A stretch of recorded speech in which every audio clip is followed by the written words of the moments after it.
Namaste. Good morning, everyone who is joining us live today from North America, and a very good evening to our friends from India. So, today we will be talking on the topic of COVID 19 challenges and opportunities with Sri Rajiv Malhotra ji.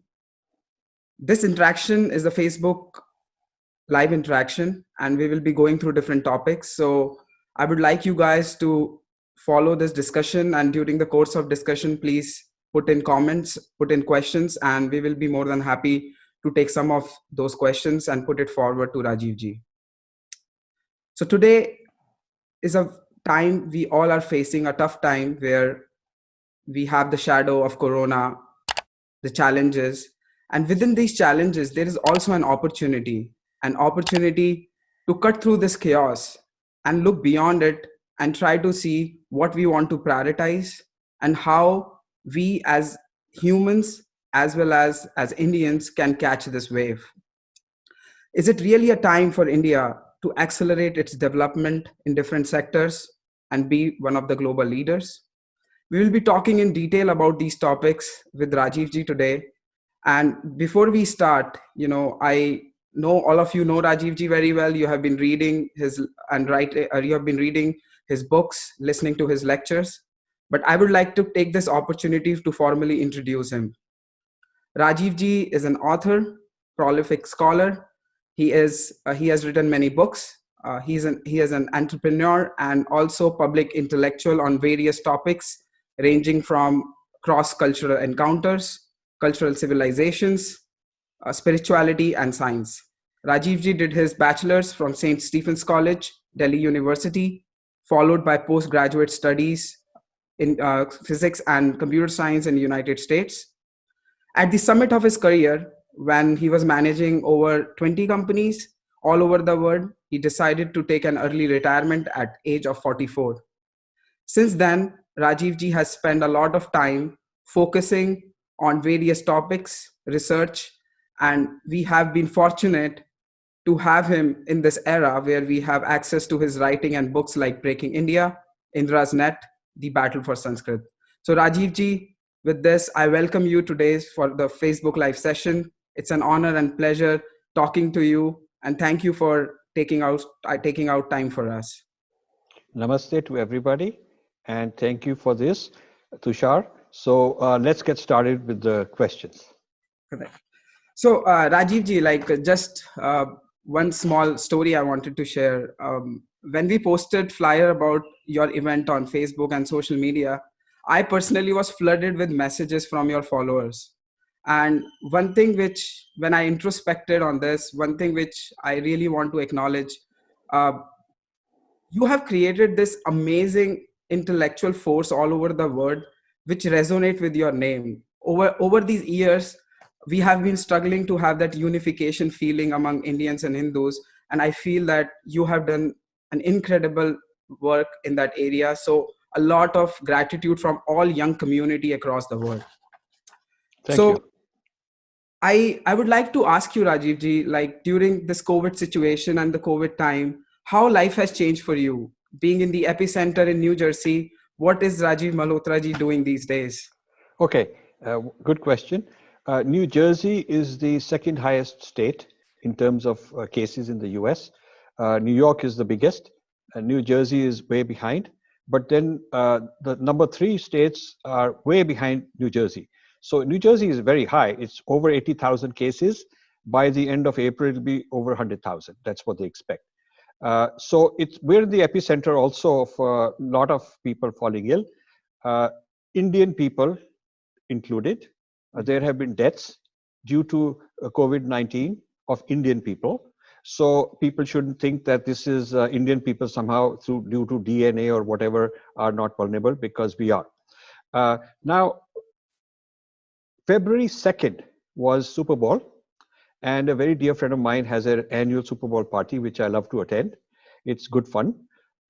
This year, I decided I wasn't feeling up to it. I wasn't that well. So I decided, just to be safe, we won't go. And I'm glad we didn't go. Within a few days, we started turning down offers of invitations to various people, having gatherings and all that. And people were surprised why our view is that we don't want to go to large gatherings. And in fact, we would tell them very honestly, you should not have this gathering. And people, some of them took offense, but later they realized that this was actually sensible. So the point I'm making is that from early February, it's been like 2 months, I haven't gone out. I haven't gone out. So the first thing I would suggest everyone should do is protect yourself physically and your loved ones and near dear ones. Protect them physically. When you are protected, then you can help others in the community. And there's many ways that you can be of use to people. Having said that, this downtime in the physical protection is also a great opportunity for going inside. So I've spent a lot of time introspecting, meditating, thinking, and new insights are coming. A whole lot of new insights are coming.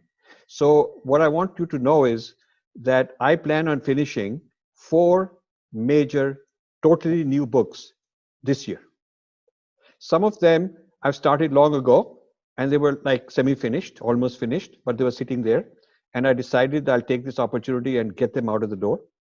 And then there is a huge book which is completely new insights as a result of what we are now facing. So I won't discuss too much on that because I think these insights will come out in a brand new book, hopefully very soon. So that is what I'm up to right now. That's great, Rajiv ji. Of course, we have been waiting for your new book since 2016, and it will be great to have your books and discuss about them in future. So sometimes my books come out in bursts. Like 2011, we had 2 books, Being Different and Breaking India, and 2016 we had 2 books. We had this Academic Hindu Phobia, and we had this Sanskrit, the Battle for Sanskrit. 2014 we had the Indra's Net. So I think now we're going to see a burst of several books. I have about 15 books in the pipeline at various stages. Each one is very different. I never write the same thing over and over again. I'm just addressing different topics. Right. And sometimes I have a bad habit while trying to perfect a book. I just go on, and then I get onto a different topic and leave it. So I've decided I'm going to put at least 4 of them out. One of them is brand new. 3 of them are books that I've been working on for a while, but they have never been published before. So that's an output in a constructive sense as a result of lockdown. That's great. That's great. So all the followers, be ready. You have a lot of homework you will have to do once books are out, and we will continue discussion over that.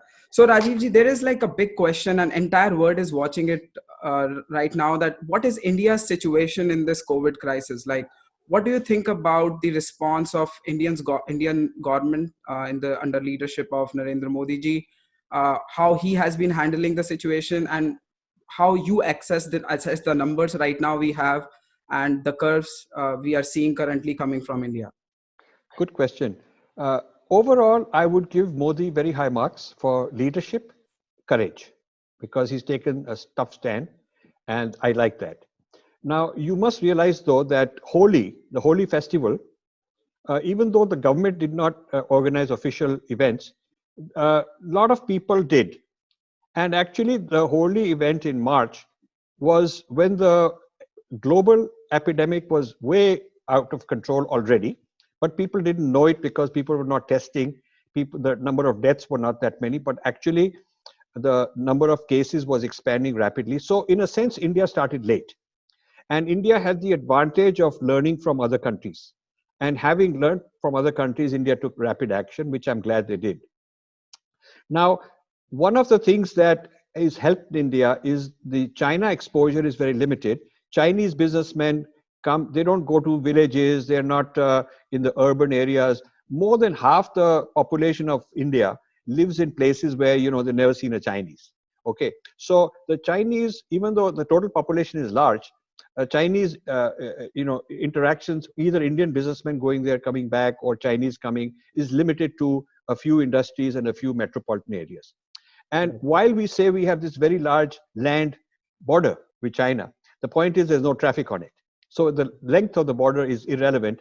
There's no trucks and trains and cars going through the border. So the land border is completely sealed. It's irrelevant. There's only military people there.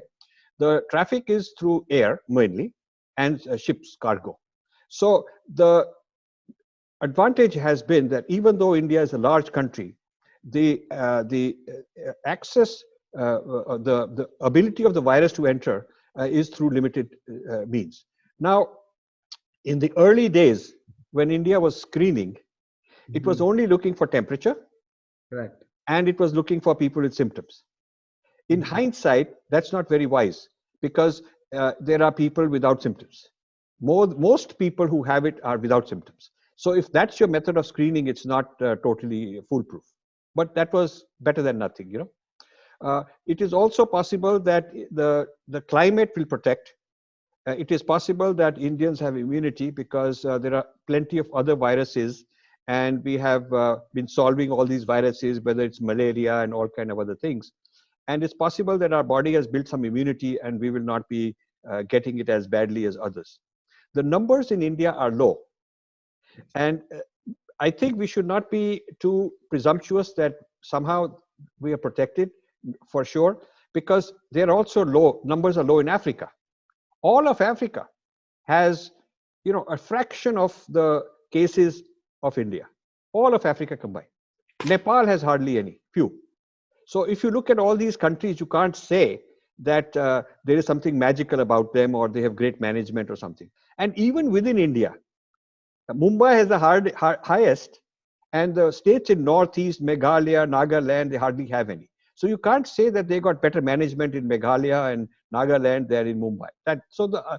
You cannot overinterpret the low numbers as a sign of some kind of superiority of our civilization or culture or diet or whatever, because if you look at the anomalies don't fit such a explanation. Yeah. So we still don't know enough about the virus scientifically. We still don't know how it spreads. It mutates. Is there a DNA? Is there a genetic resistance to the virus? Some people claim it is. Is it that in hot climates it will not propagate as rapidly? Maybe the virus will live less outside the body. Some people have said that you need to be within 2 or 3 feet in a hot climate to get infected, whereas in a cold climate you could be 6 to 10 feet and still get infected. So we do not know, we don't have all the facts. So I would say as the Indian government begins to increase its testing, we should not be surprised if the number of cases is also found to be more. It won't be surprising. Yeah. So let's not become complacent. Let's support the government. The government lockdown is a reasonable one. They're being sensible. So rather than being too optimistic and to the point of almost arrogance and becoming complacent and letting our guard down, I think it's very important to comply with what the government does. And I must say, Dr. Harshvardhan is a brilliant man, and he's made some tremendously good decisions. I happen to know him. I think he's one of the finest ministers we have, and kudos to him because he's taken such a leadership stand. The aspect of the COVID-19 that also needs to be considered is the economic impact. So, do you optimize health and sacrifice economy? Do you optimize economy and sacrifice health? How do you draw a balance? So you have voices on both sides. There are people in certain countries in the Western world who are saying that the economic impact is going to young people. Yeah. They are the ones who are suffering. The health impact is old people like me. So there are even people saying, let's open up everything, and young people, even if they get it, the death rate is very low. The people who die will be mostly older people, and they are not economically useful. So this is an argument which says, let's optimize one at the expense of the other. And of course, the opposite argument is also very extreme, which says, let's stay locked down for a very long period of time, in which case the youth who are looking for jobs, their economy is going to be destroyed. So something has to be done which balances both. And this requires testing in very large numbers, so you know who has it, who had it but no longer has it, okay, who never had it and is vulnerable. then you need to stratify these, classify them according to pre-existing conditions, according to age, various factors. So then, once you've got a profile of different people, once you've categorized people in a profile, ranging from those who are safe to do risky jobs, they should be doing delivery jobs because they're not going to get it, all the way to those who are very vulnerable, they should be staying locked down. So if you had this kind of a map of the population, and this has to be done at a local level, then you can have different policies for different people. There are certain industries where all the workers are young and they are not so vulnerable and they are not at so much risk. So there's no reason to clamp them down. So I would say that India has started out doing very well and needs to also start thinking about reopening the economy, but it needs to be done in a responsible way so that the health needs are met at the same time. I completely agree with you, Rajiv ji. And I come from Dr. Harshvardhan's constituency, and he was my ENT. And I still remember, with my dad, I used to visit his clinic, which was very close to my house. He's a brilliant, brilliant guy, and he served as member of Legislative Assembly from our constituency. When I met him in Delhi some years ago, he was minister. Yeah. He said, "I've known you for over a decade." I said, "How?" Because I don't remember you.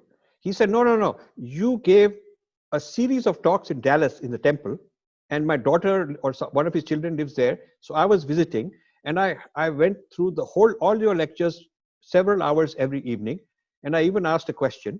And I was very, very impressed by what you said. And ever since, I've been thinking about these matters. So he's one of those guys that, is not afraid to talk about the kind of controversial things that I have raised. Very openly, he says this. And so very clean, very straightforward. And I really admire this kind of person. I completely agree. And that was my point in the starting, that you have done excellent job in, connecting minds and also connecting hearts of people. So, and I also agree that there is no global optimization solution as of now. It's very localized in nature. And with time, we will see how India progresses. We can hope for the best. So moving next, recently in the US and both India news and social media, there have been a lot of discussions going around about India and US friendship, and President Trump and White House talking about the gesture which Prime Minister Narendra Modi has shown towards the demand for hydroxychloroquine. So what do you think that this will be a turning game and a turning point for India-US relationship moving further? Okay. Hydroxychloroquine, people should know, was a drug invented in the West almost a century ago and became used for various things, mostly malaria. The active ingredient in this drug, India buys from China. China supplies a large part of the active ingredient. So the final manufacturing of the pills is done in India because that's where the demand is the greatest due to malaria. So India happens to be in a good situation as sort of the manufacturing hub of this. But let's not get carried away and say there's some big civilizational advantage we have, and a lot of people are talking like that. Let's be practical. India has a limited time window advantage as the supplier of this medicine. First of all, many American companies are now ramping up their manufacturing of this drug because it's not patent protected by India. It's a generic drug which has been in the public domain for many decades. Secondly, I predict within 3 to 6 months, there will be treatments far superior because everybody in the world is chasing treatments. There are more than 100 trials going on for drugs, new drugs all over the world. And these are brand new drugs. Some of them are adaptations of old drugs. Some of them are completely new treatments. And because they're all trying to solve this particular problem of COVID-19, they're bound to come up with superior solutions. In fact, there are already, Gilead has a drug which is being tested.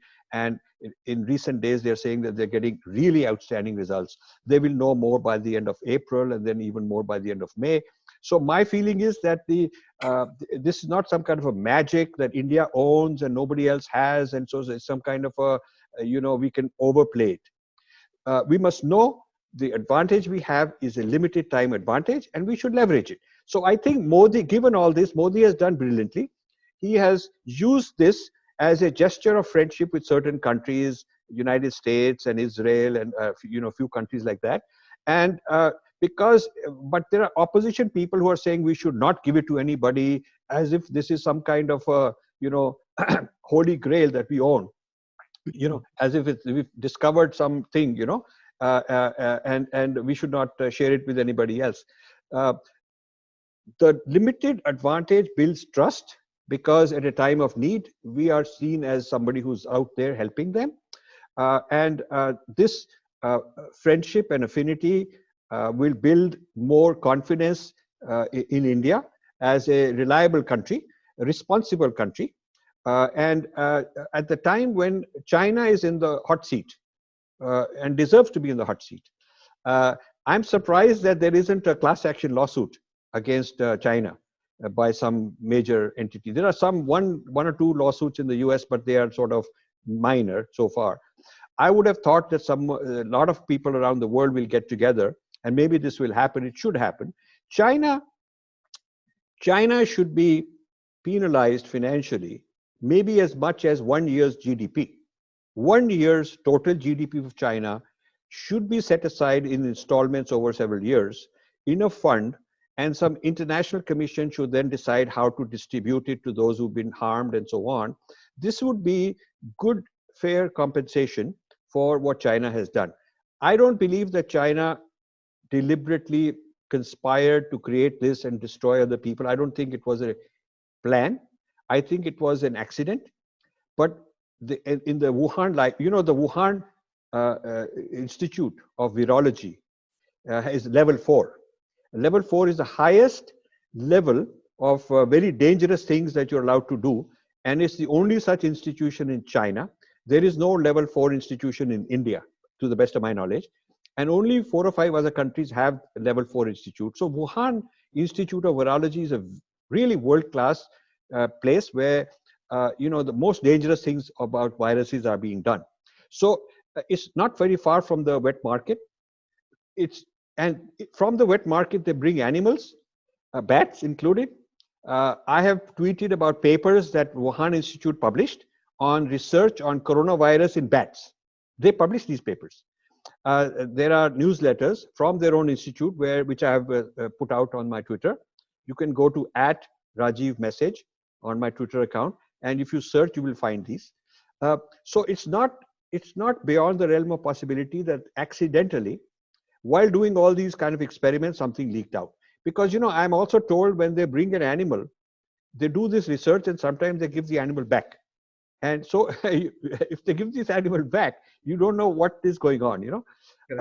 China is not being transparent. It should create an international commission, and it should say, come and check it out, interview anybody you want, look for all the forensics you want, and produce a report. We are not going to censor you.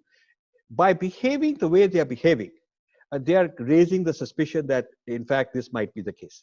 So with China as sort of in the hot seat, and India kind of seen as a very honest, reliable, transparent entity, and acting with responsibility and doing a good job of it, I think there is a window.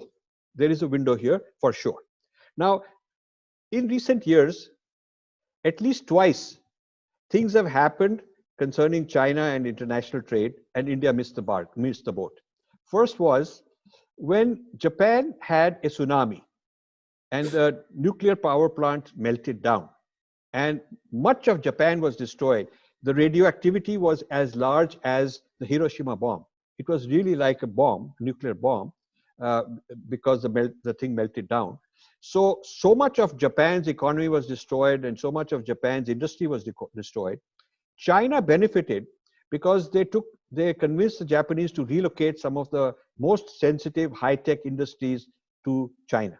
India could have done that. India did not step in and say, okay, we'll work with Japan and move all these industries to India. India didn't do that. The second opportunity was when the trade war started. When the US-China trade war started, I made so many appeals that India should create a delegation of multinational heads and come and convince the Americans to relocate some of their manufacturing to India. And the reason I thought of this is that there were similar delegations from Vietnam, from Cambodia, from Thailand, from Philippines, from Taiwan. I was invited to these to meet some of these delegations in New Jersey. And I wanted the Indians to organize something like that. But Indians were very busy with domestic tamasha. There's some, government being formed here, some government collapsing there, some coalition coming here, some scandal there. Indians are so obsessed with their own internal fighting, rivalry, and petty kind of stuff that we miss the boat. This is the job of the Ministry of External Affairs. They should have done a better job during the trade war to give India the advantage. So this is yet another opportunity. And I hope that in this opportunity, India takes a very active and proactive stand to benefit from it. Now, how will American companies respond after the crisis is over remains to be seen, but I see three scenarios. Certain companies, a certain part of their production, they will bring back to the United States. They will deglobalize. They will domesticate their supply lines, their supply chain. That's going to happen for sure. In fact, the government might even mandate it for certain critical products like medicine, that this can't be at the mercy of some other people, critical things. Second, there will be people who will say, okay, we'll stay in China because it's non-critical, there's a cost advantage, they're too much invested, Chinese domestic market is also attractive. So there will be those who will continue doing business in China like before. Then there's a third category who will move from China, if not entirely, some part of their production to a third country. And that is where India has a shot. Right. But India is not the only game in town. I mean, you have all these ASEAN countries, you have Taiwan, you have many developing countries, vying for it. You have Brazil, you have Mexico. Mexico has a huge advantage being right here. So India must know that it is not ideology. It is, the US are not emotional people. They're very pragmatic people. You can talk emotionally for tweets and hugs and all that. But when it comes down to business, Americans are very pragmatic. So India should build a strong case, a strong team, and really work hard to get a certain share of this manufacturing base relocated to India. Very well said, Rajiv ji. And I think this all topic of manufacturing in India, make in India, I think it's a pre-COVID phenomena. This is just, we are discussing again during COVID times. But now my question is like, it's hard for me to understand is the way China works, the China model is exceptional. Like they have man-to-man marking. They work in a very corporate style. But when I see at India's end, I still feel that there is lack of clarity and a lack of strong model when we compare it at a global perspective. Because, for example, I work in 5G sector, and today Huawei is in a situation that it is changing the geopolitical situation across the globe. So for me, can you please enlighten us that what should be that right model which can help us penetrate this global market, and India can be a main lead in that? So, first of all, I want to say that there was a very popular bestseller by Tom Friedman called The World is Flat. And Nandan Nilekani was quoted, and he was an important contributor to that. Now, Nilekani is a very smart guy. He's done very good things, Aadhaar card and all those kind of things he did. And I certainly respect him as a visionary. However, in my book, Being Different, I critiqued them. I said that this world is flat is a flawed idea. It's just superficially flat. But beneath the flat world, there are civilizations, there are nations, there is the idea of collective identity. These are not going away. Human beings have not evolved to a point where we get rid of all our collective sense of identity. So the whole idea of writing Being Different was to show what's different, what's worth protecting, what is the constitution of our identity. Now, this new virus problem is getting rid of this whole world is flat idea. It's going to be nations deglobalizing, renegotiating globalization. It's going to be the end of postmodernism as a very respected elitist kind of a worldview, because that whole postmodernism, which was sort of post-nationalism, is going to be thrown out. It's a return to nationalism. People are going to look out for their own interest. Okay, which is what I said is underneath the surface. That's how people are. On the surface, it may be good for pop culture, to have a kind of without borders and open and all that stuff. That's good. That's okay for good times. When times get bad, and when the chips are down, and you are accountable for your voters and your citizens and you're a leader, everybody is going to look out for themselves. Okay, so this is what's happening. That's how I see it. The domestication of supply chains, the new geopolitical alliances will happen. India, by the way, should not neglect Russia. India should not neglect Russia. It's a very important country. Okay, and don't underestimate Russian technology, and don't underestimate Putin. So without without upsetting the Americans, India should have a strategy, a parallel strategy. I don't see enough of that. A very strong parallel strategy towards Putin in particular.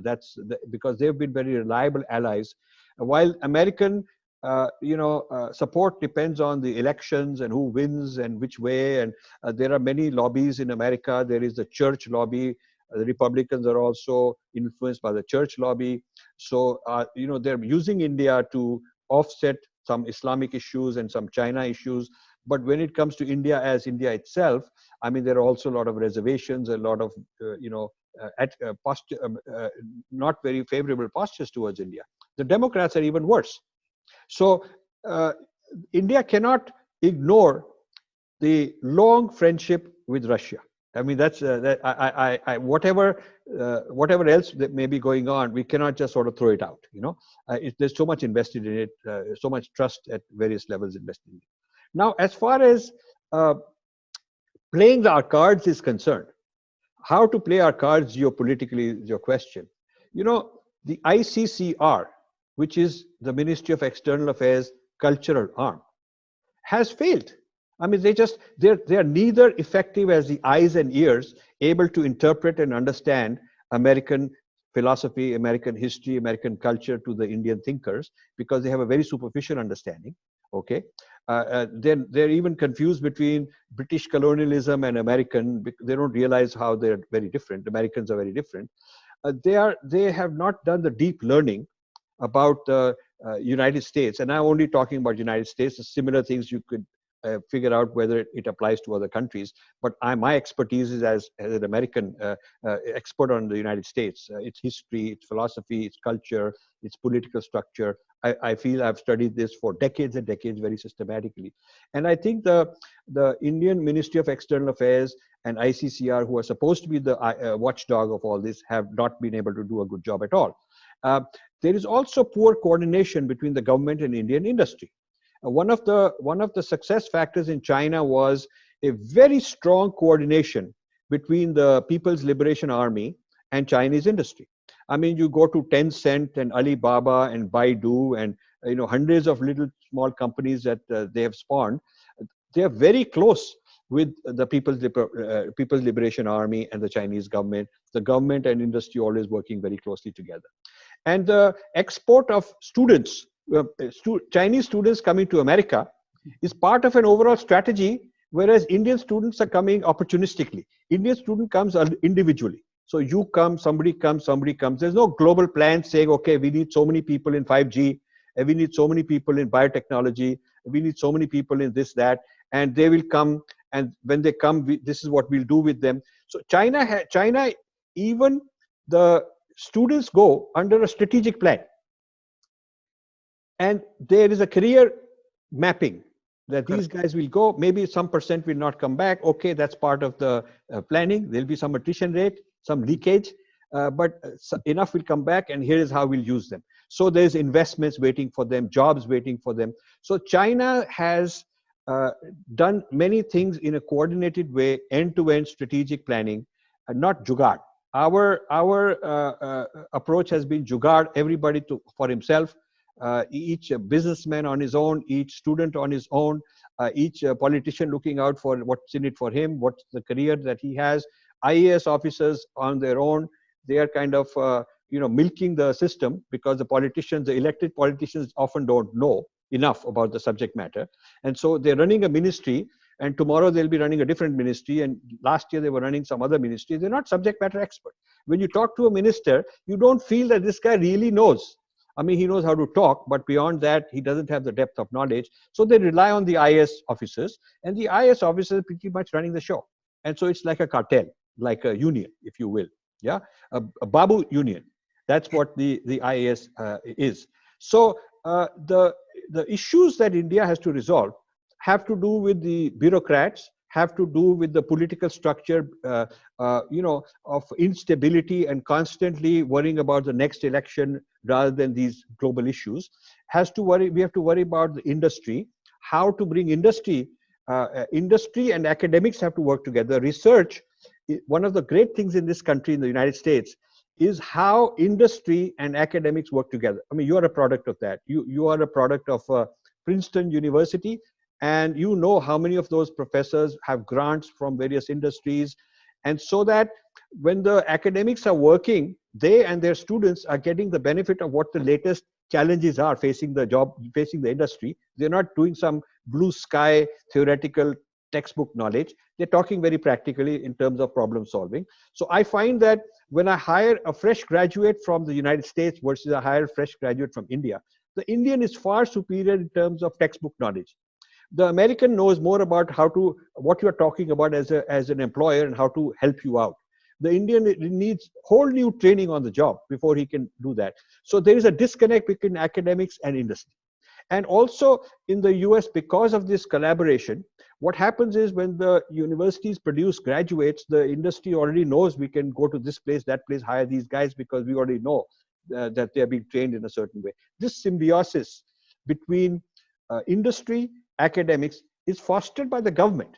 The Department of Defense, DARPA, the Defense Advanced Research Project Agency, which created so many things, including ARPANET, which became the internet, and so many other things.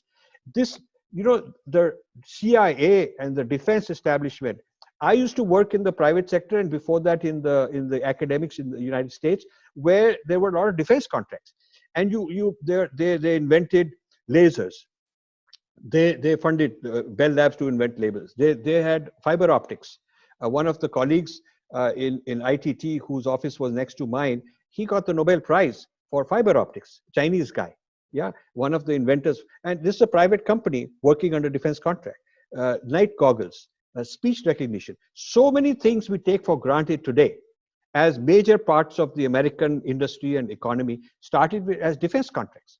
So, you have government, you have industry, you have academics working together. You don't have that ecosystem in India. It's a kind of everybody trying to figure out on their own, short-term optimization on their own. So the issues that India needs to do are pretty deep. And I don't see this kind of strategic vision among the leaders that I talk to. I just don't see that. I don't see that on the part of the political leaders. The IAS people are worrying about, how to maximize what they can get out of it in their career. I don't see the academic people having this kind of broad vision. I don't see businessmen thinking beyond just how to improve their share price, short term. Yeah. And I certainly don't see all these public intellectuals in all these manthans and all these conclaves. I don't see them being that able to think of all this. They're all chasing the latest scandal, the latest controversy. Usko gira do, usne ye kar diya, uske against FIR dal do. This guy is a crook. He should be thrown in jail. This coalition will fall apart. There's an opportunity how you work it out and topple this government and form a government. They're all chasing stupid things. So when you are comparing with China, China does not have to worry about these things. We may say this is democracy and we're happy, but that's the price of democracy. At least the democracy as we have done it, we are paying a huge price of fragmentation. There is no overall strategic thinking. Now, you would expect that some very high quality think tank will do it. But where are those think tanks? I don't see them. See, I see a lot of tanks, but no thinking. So you have to, because I've come to a lot of places, they say, "Ha, hamara think tank hai," but there's nothing very profound, original that they produced. Think tank is a complete separate game in India. Yeah. Rajiv ji, and one point I would like to mention here is that the way China students, I work with a lot of students from China, and they're exceptional students. One thing which I have noticed, there is also a very strong sense of nationalism in them. And I recently got a message from my longtime friend, and he's like, what do you think about the current US government? I said, I mean, my thinking doesn't matter. I'm not yet a US citizen, but he's like, I'm glad that Trump showed us with this trade war. And now we are realizing how important it is for us not to depend on United States for anything. So that kind of attitude, it's very, very, very tough to find among the youth and the young generation in India. And this attitude shift and attitude building is again related to a lot of things you have been highlighting and you have been saying. But what is like for you, from you, like what is that one key thing which can have and which can imbibe us with those kind of feelings and those kind of right attitude to do that problem solving and jump out of our comfort zones? Okay, you know, 75% of all the followers I have are young people. I don't know if you know this. 18 to early 30s is the majority of people who follow me, whether it's Facebook or YouTube, or who invite me to their universities, who invite me to various events. It's young people. And I'm very connected with the young people in India, and I'm very fond of them. I think that they are amazing people. When you work with them on one-on-one, you feel that they really deserve a better deal. Now, what troubles me is lack of quality mentors, lack of quality leadership. Where to find them? I mean, the academics are in a little cabal, little cocoon of their own. Politicians are very narrow-minded, figuring out how I can use you to get votes, how I can use you to go and make some speeches for me and support me and whatnot. And they're very opportunistic. They'll use you, including BJP. They'll use you when they can and then dump you because they think they've got what they needed out of you. So this use and dump is going on. So where do you go? Where are the leaders? So you might say, okay, gurus. Okay, fine. The gurus have very limited bandwidth outside their area of expertise. I mean, they may talk a nice thing, and it's okay to be popular guru and speak with great eloquence. But it's not about eloquence. It's not about coining words and being slick and glib.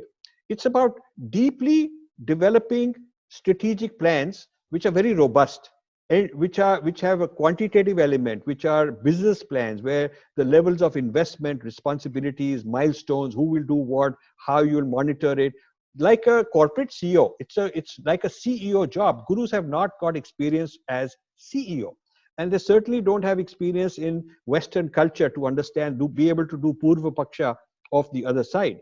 Okay, and they certainly don't have the results oriented, no nonsense approach that you need. So I will say, unfortunately, after the COVID crisis is over, China is going to end up becoming even stronger. Yes. China is going to become even stronger. Don't dismiss China because they're in trouble, this, that. China will become a stronger China. And the US is of this US government, because of the CIA and the military intelligence, have convinced the president for the first time in couple of decades that China is actually a bigger threat than the Soviets ever were. China is technologically more advanced than the Soviets were, has such a large national domestic market Soviets never did. The China's incorporated the best of free thinking, free market. They've trained their people with all these MBAs and all that, and they've gone back and brought best management practices into China. Okay, so China has actually cracked this whole thing far better than the Soviets ever did. So China is now understood by the United States government as a very serious threat. And the question is it too late? Or can the US still do something about it? So you will see a world of conflict. You will definitely see, assuming Trump gets elected, you should expect to see some tension. And it could even be some military tension. I wouldn't be surprised if there's some little panga here, there, and something starts off. Maybe it's limited, maybe it's not limited. And the likely theater where US-China may have a kind of a tension, conflict, would be the Indian Ocean. Because China's supply lines and distribution channels through Myanmar to the Indian Ocean, through Pakistan to the Indian Ocean, takes them not only to the Middle East for oil, but takes them to Africa, because China is now colonizing Africa. I mean, I don't know if you know that, but China is where the British Empire was. Okay, what the British Empire was doing around India and many other colonies and other European countries also like France and so on. China is doing that now. China has invested in raw materials. They've bought off governments. They've given uh, their face recognition and surveillance technology to certain countries like Zimbabwe, so that they can do face recognition and tracking opponents, opposition people, troublemakers, suspects, and keep informing the government and keep the government in power. But of course, when you are doing surveillance of the opponents, you are also doing surveillance of the current president. So they are actually controlling several governments. They have infiltrated several governments in various countries, including Pakistan, including Pakistan. So China is going to come out strong militarily, geopolitically as a colonial power, economically, technologically. And it is not something very trivial for India, because China is not going to solve its India problem, its disputes, because they want to keep it open. Yeah. It's not like it's a very big deal to say, okay, when it's a few kilometers here, there in the Himalayas, we just solve it. It's a matter of principle. They want to keep India occupied with a huge part of the army sitting there, because it's a drain on the Indian economy. And also, I don't think China will ever have Chinese soldiers fighting against India. They'll get Pakistan to do that. Pakistan boots on the ground, okay? And Pakistan is a useful idiot. Useful idiots, idiots are, you can't dismiss idiots because the guy's an idiot. Because an idiot could be, somebody else could acquire him and turn him into a useful idiot. An idiot can be very dangerous. So Pakistan as a useful idiot is very dangerous. And China has the technology. China can put very advanced weapons. It already is. It can weaponize Pakistan and let the Pakistanis do the dirty work. So India has some serious problems, and I'm not sure, including the NSA, they're brilliant people. I know some of them from the past. I'm not sure they've really thought through all these dimensions. And I don't mean to trivialize how good they are, smart they are. Jay Shankar is a very smart guy. All these guys, Ajit Doval is a smart guy. Modi, of course, is a brilliant guy. But even in spite of all that, given the magnitude of what is involved, how many parts, how many moving parts there are, how many levels there are to this whole thing, India's future, I do not think, is that stable. Well, Rajiv ji, we will see how things shapes up, and I think lot of points you have made, and you have also discussed these things in past with Professor Vaidyanath about expectations. I guess that the idea of having technocrats in bureaucracy is very, very important for India. Prime Minister Modi tried to brought in that particular element. I'm not yet sure how successful it has been. I don't have much insights on that. But without technocrats in bureaucracy, I feel it's very, very difficult that we can move forward and we can actually, be at a level we want to be. So let me answer that issue which you raised. Very important. I'm glad you mentioned it. I gave a recent talk in Missouri, which is the IAS Training Academy, and it's on the YouTube. So then there was a private discussion off camera where I asked them that, you take all these young people and you groom them to become bureaucrats and they spend the whole career. Why don't you also have lateral moves? Because there are a lot of technocrats, a lot of industry people, and why don't you bring them later, in their 40s, in their 50s, at senior positions? Why don't you have lateral hiring in IAS from people who did not start as young people, but who are hired at a senior level? Same problem I have with RSS also, because this kind of a thing makes you an inbred organization when you only take young people and they grow. And so the older generation transmits the same ideas into the younger generation, and they don't have the benefit of all the experience from the outside. So what this gentleman told me, he said there is a provision for lateral hiring, but we, the IAS people, close ranks and make sure the guy will fail. Okay, because the IAS are afraid of newcomers from the outside who may be technocrats smarter than them, who may be having industry experience better than them. Okay, so what happens is IAS people, they just hang together, make sure that any outsider who is brought in will not be welcome and he will fail. They will make sure he's failed. So the experiment Modi had to bring people at senior levels from the outside has not worked. This is called inbred. You are inbred. I used to do turnarounds for major corporations, like I did for AT&T, I did for British Telecom. Okay, and those were periods in time when they were monopolies. Their monopoly was suddenly removed. They had to go and compete, and they wanted to change their culture, their business culture, their management culture. And one of the serious problems was inbreeding.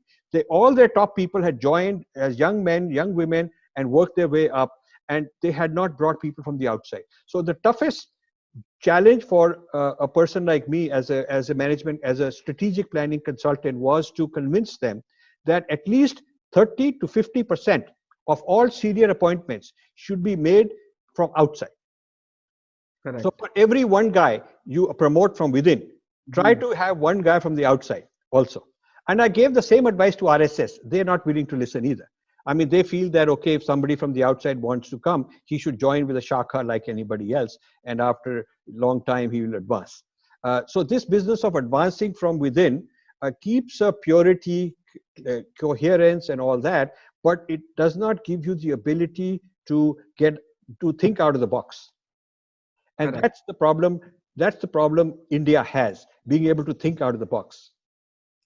Well, Rajiv ji, RSS is a very dynamic organization, and the more people I know, like as you also mentioned in a lot of your videos, I have followed a lot of interviews of yours. The top people in RSS are great people with a lot of ground knowledge. So ultimately, the model has to be where we combine the ground knowledge with the subject experts and make them work together to do something constructive. And whatever interaction I have had so far, and recently there is a book, RSS Roadmaps for 21st Century, which I read.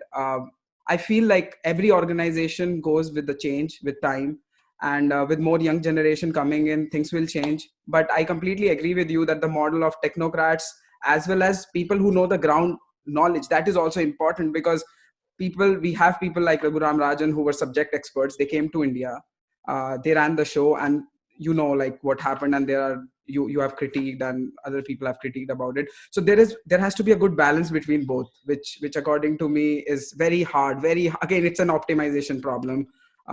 So with that, so I will tell you the kind of questions you're interested in are exactly what my next book is all about. I won't tell you, I won't give out any secrets, because I want people to read it. And when that book comes out, you must read it and interview me and have a discussion and create a panel of serious thinkers, serious technocrats, because the book is written for such people. I won't tell you what even the topic is, because it's a topic that I have not spoken about publicly before. Sure, yeah, I will. We are looking forward to it. Rajiv ji, let's take some questions online. We have been flooded with questions. So one question which is coming up again and again is the incident of Tablighi Jamaat, which happened in India, and how we have in transistors, we say you have a pinch of region where there is a slope of a curve, and it happened right at the time when our slope was basically being determined whether how fast it will pace. Inflection point, yeah, that's the better word. Right. So how do you see that incident? Do you think like the government has been passive in controlling such type of incidents in the past due to Western pressure, or there is like this brand India image, and all these incidents are also not good for India's internal security, and as well as how for our strong economy, the stability, how much that stability is important? Okay, so there's two different time frames. One is before this incident happened, when this Tablighi people had this big stupid meeting in Nizamuddin and all that stuff, it created a huge problem. And the second is how the government handled it afterwards. How the government handled it afterwards was good. It took tough action, chase them down, find out wherever they are in the country, lock them up, lock them down, and take some legal action. There are some FIRs and all kind of stuff against this whole establishment. I think that the Tablighi are in legal trouble in India, and they should be. But before it happened, before things went this way, the government was aware that this is going to happen. They did not proactively stop it because they were afraid of reaction, public reaction. I think it's not just Western people that they're worrying about. In the West, only the extreme liberals are worrying about it, and India should stop worrying about such people. I think that it is also domestic vote banks, confusion, appeasement. So I think the whole Indian politics has been too soft on people doing complete nonsense. You see, we should respect all religions. We should respect them and demand that they should respect others in return. But the nation comes first. Security comes first. Health comes first. Law and order comes first. And if they are playing games with that, it should be absolutely no nonsense. So I don't understand. I mean, right in Delhi, with so much vigilance and so much intelligence going on, I mean, how could so many thousand people gather at a time when they're not supposed to gather? And the Indian government authorities should have just entered right away. I mean, they should have said, once they reached 50 people or 100 people, they should have said, no way. But we waited for the problem to become pretty bad because nobody wanted an embarrassment. And after people started showing symptoms, you see, reacting to symptoms is kind of late. So I think India did very well. India is right now doing very well in managing the Tablighi mess, but did not act proactively to prevent it in the first place. Rajiv ji, there is one. I will like a clarification on that. That you said that China controls a lot of governments, a lot of business, but there is some opinion that that there is a lot of anti-Chinese sentiment, and if we say that China controls everything and it controls the government, we are kind of underestimating this anti-Chinese sentiment which people have right now. So, do you think that whatever is happening with this COVID situation, standalone country cannot fight China anymore? Like there has to be a combined effort in that direction. So when you said that China will be even stronger than before, do you still think that if there is a unification of forces together to take supply chain out of China, for example, Japan recently declared that they would like to give incentives for the manufacturing units which are going outside China, we can still have a balance in today's world where there's a balance of trade, there's a balance of power? So it's country-specific posture on China. African countries, as you said, are too weak to stand up. And, they need the money. China has the money. China has invested. China's procured like 99-year lease on some minerals. Like in Sri Lanka, they got a 99-year lease or some long-term lease on some port. So China has gone quickly and secured long-term bases, military bases, and rights to various minerals and raw materials, large amount of real estate, and they bought off the next 1 or 2 generations of leadership. So it's not very easy to dismantle that. So when the country is weak, vulnerable, it's not very easy to give them a moral lecture and say, okay, now get rid of China, because they cannot do that. They're kind of addicted to China. So that's one category. That's one category of country. On the opposite side, a country like United States, where they're strong enough and they can defy China. And Japan can defy China. Okay, many countries are in between. They're sort of, Pakistan is also gone case. Pakistan cannot wean itself off of China. Pakistan would not survive. Pakistan's ISI, military, government, right up to the top, they are bought off. The Chinese have really taken good care of them. Chinese have got a lot of dirty secrets, dirty linen on them because of the surveillance. The Chinese supplying them with so much technology, all this 5G stuff, these are also surveillance devices. On my laptop, I have this webcam and I have a way to close it. And when I'm not using it with somebody like you, I keep it closed because there are ways from remote to turn it on, that, and have a listening device. So China really knows how to play this game. I don't think that many countries, maybe as many as 100 countries in the world, a lot of them in Africa, some in the in the Middle East, some in Latin America, Pakistan, that's a large population, are so much aligned with China's new thing. That is why China has votes in the United Nations. At one time, India was the head of the non-aligned. So if you were not in the Soviet camp and not in the US camp, then India had its own little camp. Okay, so this leadership of poor countries, developing countries, was India's. China has taken that over. China is now taken over from India as a leader in Africa. If there were a vote, if it was China versus India, a vote among African countries, India cannot take it for granted like it did 25 years ago, that those guys are on our side. It's not so clear. It depends on the situation. So China has made progress, but at the same time, it has overplayed its hand. President Xi, in order to impress his colleagues in the People's Liberation Army, the Communist Party, and all that, has overplayed his hand in taking on the United States too soon. He should have probably waited a few more years before going public. But the statements he made a few years ago that by 2025 it will be number one in this field, and by 2030 it will be number one in that field, like that, was a very big threat, and now they're paying for it. So what about the countries in the middle? There are not the 100 or so countries that are really gone and it's very difficult to salvage from the grip of China, and nor are the other side where they're so powerful that they will defy China, but they're somehow in the middle. That's where the game is. Okay, that's where the game is, and that's up for grabs. And that is where every country has its own situation, its own pros and cons. It will play its own game, and India has to play its own game. Correct. So another question which people are asking, and they have been talking about, is the question is related to what we have been discussing. They are saying about all this WHO controversy which is going on right now, with the US president taking a step back and reevaluating. How do you view the WHO instance with respect to the COVID situation?